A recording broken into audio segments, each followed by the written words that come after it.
Sir Shiv Gopal Mishra sir, आपका बहुत स्वागत है मनी 9 पर। थैंक यू विशाल भाई, आपका बहुत बहुत धन्यवाद जी।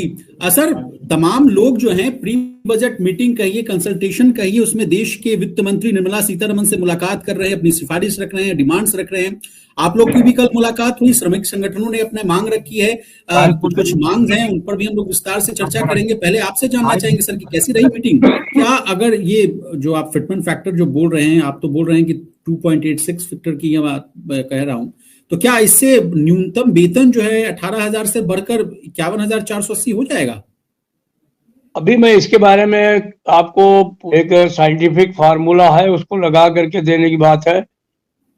लेकिन मैं ये जरूर जानता हूं कि अगर इस आज की तारीख में एक मोटे तौर पर मैं इसको एक तरीके से अगर हम 2.86% की बात करें, तो अगर उस पर हम ले तो निश्चित तौर पर ये संख्या जो है वो बढ़ करके करीब करीब जो है वो 50,000 के करीब जरूर पहुंच जाएगी।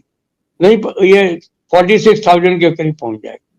Okay okay. और सर मेरा अब अगला सवाल ये कि क्या फिटमेंट फैक्टर में बढ़ोतरी से पेंशन में भी बढ़ोतरी होगी, क्योंकि हमारे व्यूअर्स पूछ रहे हैं। होगी, बिल्कुल होगी, पेंशन में भी बढ़ोतरी होगी और डियरनेस रिलीफ में भी बढ़ोतरी होगी। एक तो हमारे सारे सेंट्रल ट्रेड यूनियंस ने कल भेंट की थी जी, और वहां पर उन्होंने तमाम दूसरी जो मांगे हैं अपने श्रमिक बंधुओं की, उनके साथ में 8वें वेतन आयोग की भी मांग की है जी। लेकिन नेशनल काउंसिल जेसीएम की ओर से स्टाफ साइड का सेक्रेटरी होने के नाते जी मैं इस विषय को परसू कर रहा हूं और इस जी पर जो वित्त सचिव गए हैं जी उनके अलावा जो हमारे जो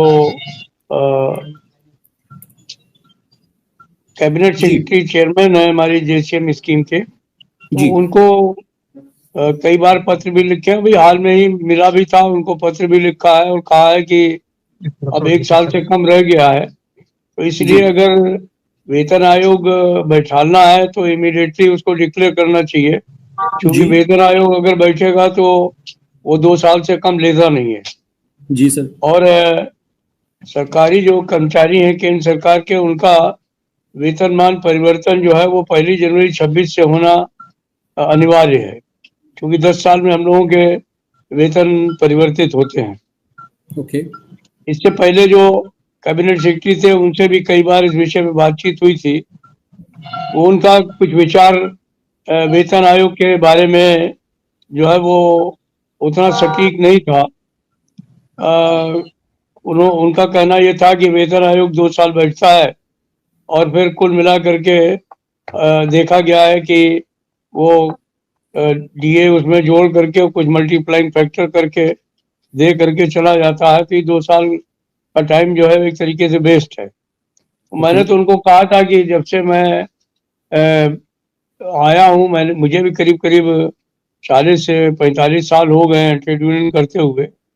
और जितने वेतन आयोग मैंने देखे हैं उनमें मैंने ये देखा है कि सरकारी कर्मचारियों का वेतनमान जो है वो वेतन आयोग के जरिए ही बदला है। बाकी मैंने इतिहास से, हमारा संगठन जो है ऑल इंडिया रेलवे फेडरेशन, उसका 100 साल हो गया, तो मैंने देखा है कि उनकी पहली लड़ाई जो है वो वेतन आयोग से ही शुरू हुई थी। तो वेतनमानों में अभी तक जो भी परिवर्तन हुए हैं, चाहे अंग्रेजों के टाइम में हुए हों, चाहे भारतवर्ष के आज़ादी के बाद हुए हों, वो सारे वेतन आयोग के बाद ही हुए हैं। तो अगर कोई और इसका बेहतर विकल्प है तो मैंने उनसे भी कहा था, इनसे भी कहा है कि आप उसके बारे में अपना प्रपोजल हमको भेज दीजिए और मैं अपने साथियों के साथ में जो जैसे स्टाफ साइड के लोग हैं उनसे बात करके और आपको वापस जवाब दे दूंगा कि हमको आपका जो मसौदा है मंजूर है या नहीं है। अभी तक तो कुछ आया नहीं है। अब अभी लोग पूछते रहते हैं कि क्या ये जो हमारी बहन जी हैं निर्मला सीतारमण जी वित्त मंत्री, वो जब बजट पेश करेंगे उसमें कि 8वें वेतन आयोग का कुछ ऐलान करेंगे कि नहीं करेंगे। तो मैं उनसे कहता हूं कि भैया मैं एस्ट्रोलॉजर तो हूं नहीं, मैं स्टाफ साइड जेसीएम का सेक्रेटरी हूं, तो अगर वो जिस दिन बजट पेश करेंगे उस दिन अगर कह देंगे कि हाँ हो गया तो हम जान जाएंगे हो गया, लेकिन मैं ज्योतिषाचार्य नहीं हूं, मुझे नहीं मालूम कि ये उसमें अनाउंस होगा कि नहीं अनाउंस होगा। हम एक बात जानते हैं, हम कर्मचारी पक्ष के सचिव हैं और हम सेंट्रल गवर्नमेंट एम्प्लॉइज के तमाम जो प्रतिनिधि हैं उनके साथ काम करते हैं, तो इस नाते ये जानता हूँ कि बजट आने के बाद में हम लोग अपने तमाम साथियों की मीटिंग बुलाएंगे। अगर वो घोषणा कर देते हैं तो हम जो है वो वेतन आयोग को प्रतिवेदन की तैयारी करेंगे, अगर वो घोषणा नहीं करेंगे तो हम फिर संघर्ष की तैयारी करेंगे। अब मिश्रा सर, अब आते हैं डीए पर। हालांकि सरकार ने 3% डीए तो बढ़ाया केंद्रीय कर्मचारियों का, और डीए बढ़कर 53% है, यानी 53%। लेकिन सर, मीडिया में बहुत सारी रिपोर्ट्स ऐसी चल रही थी और खबरें भी आ रही थी कि जैसे ही 50% के ऊपर अगर डीए बढ़ता है तो उस पार्ट को बेसिक सैलरी में मर्ज कर दिया जाएगा। लेकिन क्या इस खबर की क्या आप खंडन करते हैं? नहीं नहीं, ये हमारे पे कमीशन की रिपोर्ट की सिफारिश है कि जब भी 50% डीए बढ़ जाए तो उसको मर्ज कर देना चाहिए, लेकिन सरकार ने उसको पूरे तौर पर नहीं माना है, आंशिक तौर पर स्वीकार किया है। अभी इन्होंने जब 50% डीए बढ़ गया है तो उसके ऊपर इन्होंने करीब 5-6 अलाउंसेज जो हैं, जिनमें हाउस रेंट अलाउंस भी है, जिसमें ट्रांसपोर्ट अलाउंस है, जिसमें टीए है, ये सारी चीजें जो हैं, बल्कि उसको जोड़ करके डीए भी है, तो ये कुछ 5-6 अलाउंसेज जो भत्ते हैं उनके ऊपर उसको लागू किया है। वर्चुअली अगर इस 50% को पूरे तौर पर जोड़ दिया जाए और उसको बेसिक मान लिया जाए और उसके ऊपर सारे भत्ते और मल्टीप्लाइंग फैक्टर चेंज कर दिया जाए, तो मैं समझता हूं कि शायद जो लोगों को भी इससे काफी सुविधा होगी। और एक तरीके से अगर हम वेज रिवीजन की बात को लेकर के चलें तो उसमें भी हम लोग कुछ बैठ करके निगोशिएट कर सकते हैं, और ये जो वेतन आयोग जैसे मामले हैं उनसे परे हट करके कोई निर्णय हो सकता है। अब सर, सबसे अहम सवाल पर आते हैं कि यानी आपने वेतन बढ़ोतरी की बात की, पेंशन बढ़ोतरी की बात की, तो सर अगर 8वां वेतन आयोग आ जाएगा तो कहा जा रहा है कि 186% की बढ़ोतरी होगी। ये कैसे संभव हो पाएगा सर? इसका क्या कैलकुलेशन है? जरा हमारे व्यूअर्स को आसान भाषा में आप जरा समझाइए। देखिए, बात यह है कि अभी जो हमारी वेजेस हैं आज की तारीख में, उनमें जब 50% जुड़ गया है तो 50% जोड़ करके ऑलरेडी जो है वो आप ये मान करके चलिए कि जिस समय ये पे कमीशन का फाइनलाइजेशन होगा तो निश्चित तौर पर डीए और बढ़ चुका होगा। तो ऑलमोस्ट 100% अगर हम मान लें कि पेंशन वो बढ़ जाता है तो 100% तो बढ़ जाएगा। बाकी हम लोगों की हमेशा ये मांग रही है कि जो मल्टीप्लाइंग फैक्टर है वो डॉक्टर आर्कराइट फार्मूले के हिसाब से, जिसमें कि एक साइंटिफिक फार्मूला है तनख्वाह बढ़ाने का, और 7वें वेतन आयोग ने भी उस पर संज्ञान दिया था, 6वें वेतन आयोग ने भी दिया था, 5वें वेतन आयोग ने भी दिया था। तो डॉक्टर आर्कराइट फार्मूला अगर हम लोग लगाएं और सरकार 2.86 का फार्मूला भी स्वीकार कर ले तो ये जो डीए जोड़ करके और मल्टीप्लाइंग फैक्टर जोड़ करके ये संख्या जो है वो 186% हो जाती है तो तनख्वाह की। तो इसलिए इसमें कोई बहुत बड़ा अंक गणित नहीं है, ये एक साधारण गणित है कि आपको डीए भी जोड़ना है और मल्टीप्लाइंग फैक्टर उसमें लाना है फिटमेंट के लिए। तो ये फिटमेंट के साथ में अगर आपकी तनख्वाहें 186% हो जाती हैं तो ये बहुत ज़्यादा नहीं होंगी, ये बिल्कुल जो साइंटिफिक फार्मूला है उसके हिसाब से ही जो है लोगों को तनख्वाह मिलने का काम हो। सर, आप फिटमेंट फैक्टर की बात कर रहे हैं जो भी फिलहाल 2.57 मिल रहा है? नहीं, पहले तो 1.86 ही मिला था, लेकिन अभी हम लोग जो आर्कराइट फार्मूला आज के हिसाब से है, हमारे अलग अलग साथी अलग अलग हिसाब से बात कर रहे हैं। कुछ साथी तो कहते हैं 3.86 होना चाहिए, कुछ कहते हैं 2.86 होना चाहिए। खैर अभी हम लोग उस पर नहीं जा रहे हैं, क्योंकि एक बार पे कमीशन की अनाउंसमेंट हो जाए तो फिर हम लोग बैठेंगे, बातचीत करेंगे और जो भी मांग भारत सरकार के सामने रखेंगे वो वही रखेंगे कि जो 100% जो है जिसको हम प्रूव कर सकें। हम आसमान के तारे नहीं मांगेंगे, हम वही मांगेंगे जो धरातल की हकीकत होगी और जो एक तरीके से जिसको हम साइंटिफिकली प्रूव कर पाएंगे सरकार के सामने कि ये मल्टीप्लाइंग फैक्टर या फिटमेंट फार्मूला जो है वो उचित है।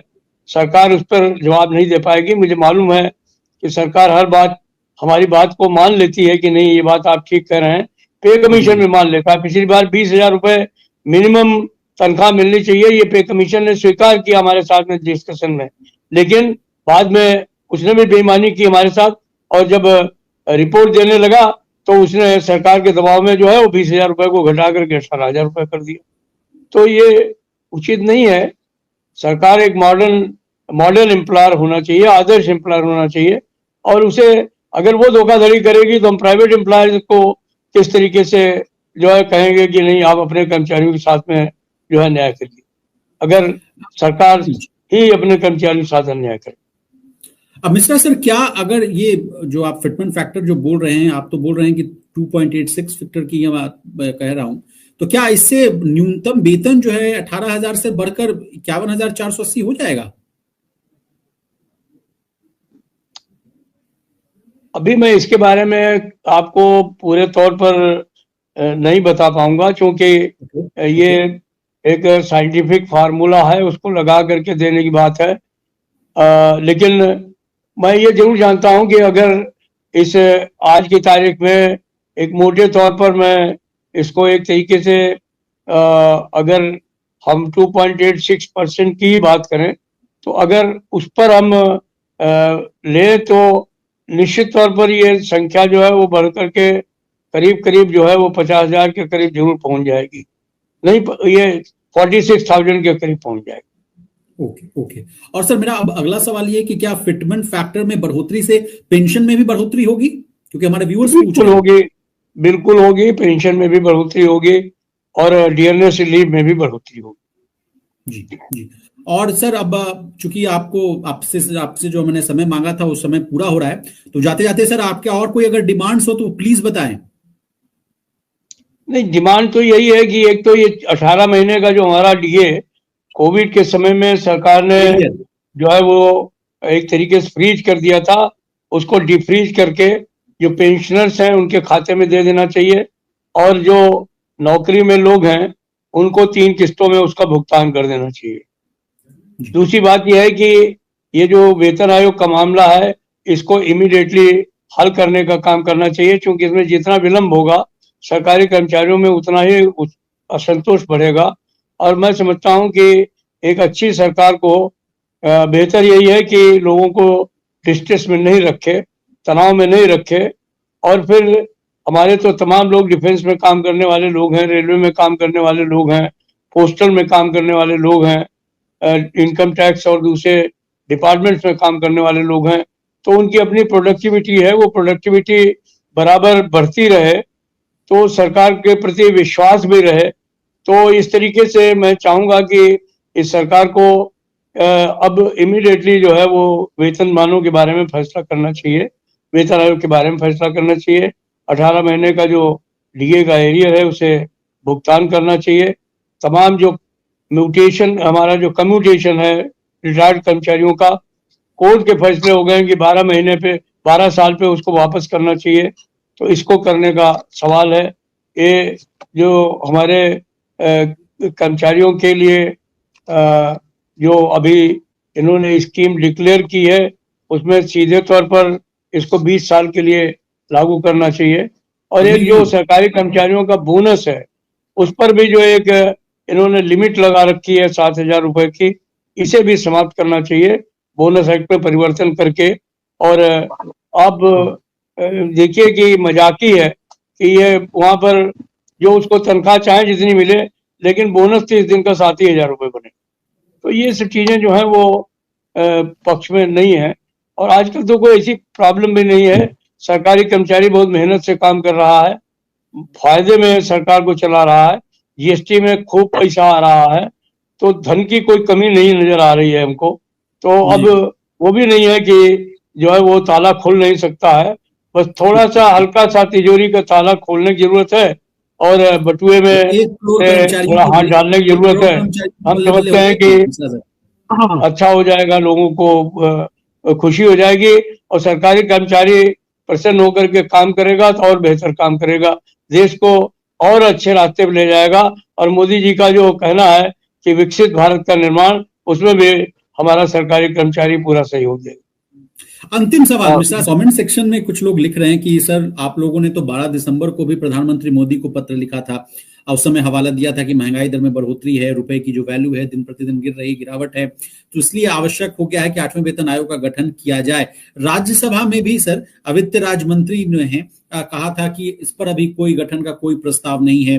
वित्त मंत्रालय का रुख कैसा रह रहा है, आपसे जानना चाहेंगे सर कि अब तक जो आप लोगों ने निगोशिएट किया है, तो सरकार का रुख हम आपसे जानना चाहेंगे, कैसा लग रहा है आपको? देखिए, सरकार का रुख जो है वो कभी भी ये नहीं रहा है कि हम जो है वो सरकारी कर्मचारियों की तनख्वाह नहीं बढ़ाएंगे। मैं ना तो इस बारे में प्रधानमंत्री ने कोई ऐसी बात कही कि तनख्वाह नहीं बढ़ेगी, ना वित्त मंत्री ने कभी ये कहा कि तनख्वाह नहीं बढ़ेगी। अगर वित्त राज्य मंत्री पंकज चौधरी साहब ने अपने राज्यसभा के सवाल के जवाब में कहा तो उस दिन जो पोजीशन थी उसके ऊपर ठीक ही कहा उन्होंने। नहीं, उन्होंने जिस दिन वो राज्यसभा में जवाब दे रहे थे उस दिन के हिसाब से उनका जवाब है। भाई उससे पहले एक बात बताइए, मैं 20 सवाल जवाब आपको दिखा सकता हूँ, 25 दिखा सकता हूँ, जिसमें उन्होंने कहा कोई गारंटीड पेंशन नहीं होगी, जो एनपीएस है उसके अंदर कोई सुधार नहीं होगा, कभी भी इसकी कोई बात ही चर्चा नहीं होगी। बाद में बदला ना, तो इसलिए अब राज्यसभा में क्या जवाब देते हैं, लोकसभा में क्या जवाब देते हैं, ये हमारा जो है वो मसला नहीं है।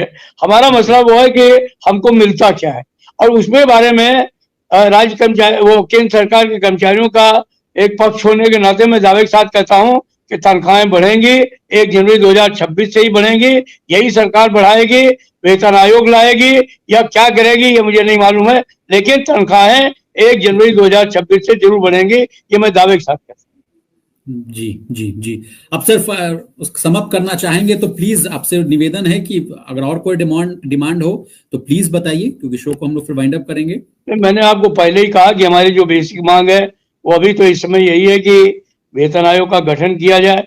दूसरी बात यह है कि जो हमारा 18 महीने का डीए है उसको वापस दिया जाए लोगों को, पेंशनर्स को, एज वेल एज जो सर्विस करने वाले लोग हैं।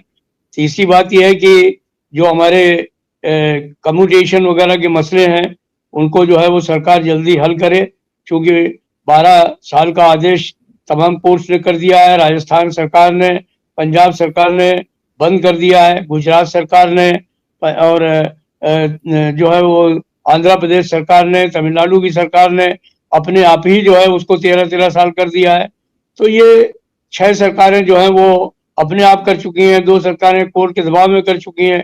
तो ये खाली राज्य सरकारें अपने आप करें या वो करें, तो सरकार केंद्र की उसको सबसे पहले ये सब बात सोचनी चाहिए। और कम्यूटेशन का मसला काफी अरसे से जो है नेशनल काउंसिल जेसीएम के अंदर चल रहा है, तो इसलिए इसको बढ़ाने का काम करना चाहिए।